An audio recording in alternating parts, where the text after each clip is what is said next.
Untuk sembako untuk bagi penerima manfaat yang belum mendapatkan manfaat dan terdampak di PPKM ini ya.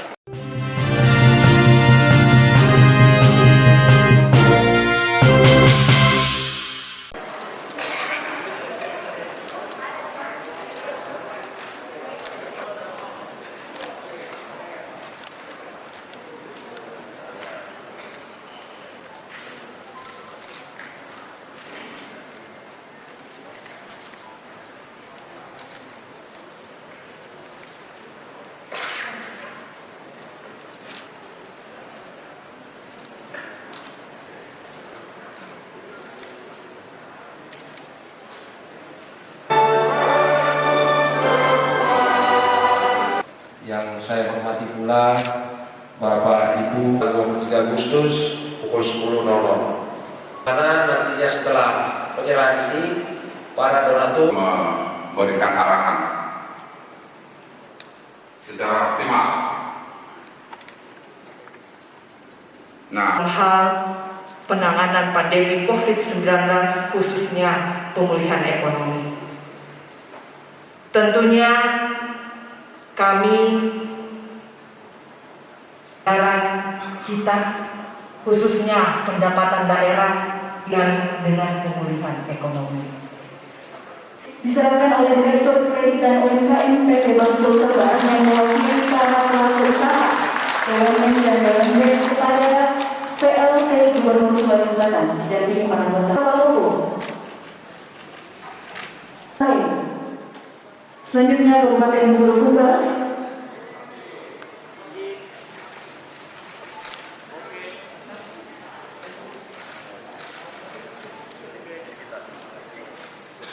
Dan Kabupaten Pindrang. Kami undang Kabupaten Pano Toraja. Bersiap-siap Kabupaten Luwu Timur.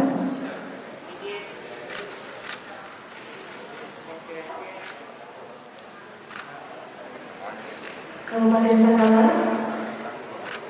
Selanjutnya Kabupaten Maros. Ada bersama kita Bapak Kapolsahli Pangdam 14 Asrudin. Kita hormati tahap yang terhimpun dalam forum CSR. Itu bisa ada koordinasi.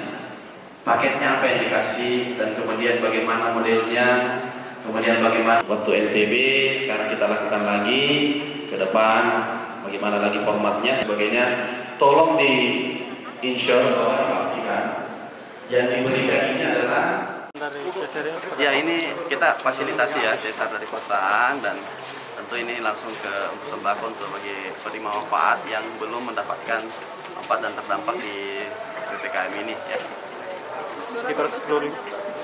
Ini 10.000 paket, jadi paketnya 10.000 dibagi merata dulu, kan ini tahapan kan. Kita kan juga tahapan juga PPKM-nya kan, jadi tahapan juga pembagiannya. Ini cuma simbolis saja.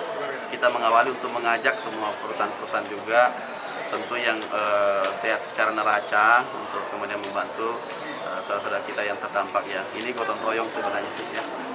Untuk soal vaksinasi tadi disinggung sama Pak Kapolda, masih ada 5 daerah yang zona merah.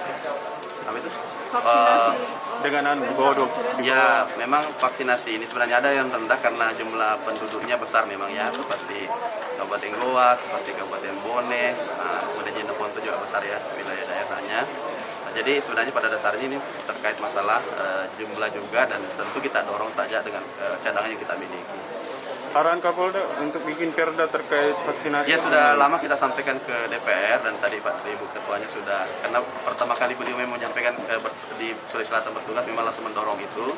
Kita juga dari eksekutif mendorong itu, tetapi kita tentu menunggu daripada sudah ada tadi dari Ibu Ketua jelaskan bahwa untuk merancang seperti itu karena kita sudah agak stabil tentang ini sudah ada pelajaran tahun lalu untuk dibuatkan jadi kajian untuk dibuatkan sebuah aturan ya.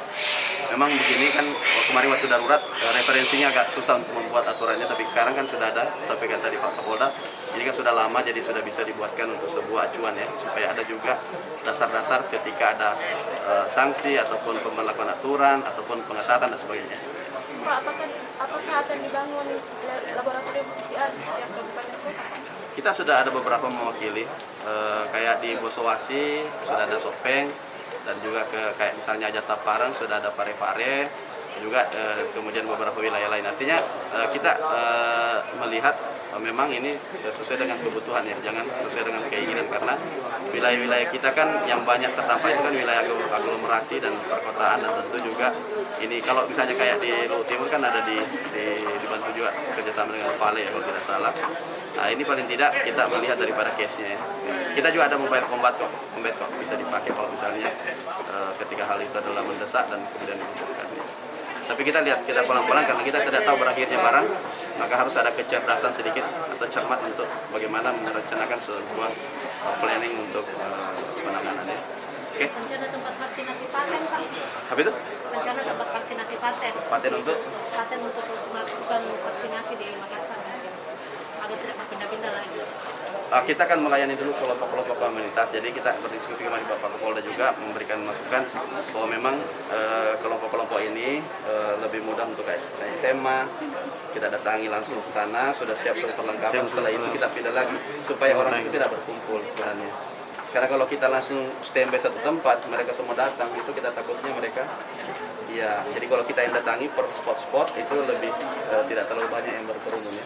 Seperti kemarin di SMA apa sekian orang saja sesuai kapasitas sekolah, terus kita pindah lagi spot kedua di Kima di kawasan industri, terus pindah lagi spotnya ke CPI, terus dia ada jadwal rutin itu. Kenapa kita pindah-pindah begitu sebagai strategi juga bahwa kalau langsung ditetapkan satu tempat, ini kan kecadangan vaksin tidak terbatas, jadi saja menumpuk nanti di situ. Jadi kita tidak mau terjadi itu. Apalagi kita ada aplikasi kan lebih bagus. Kita memang janjian ini sudah ada appointment ya.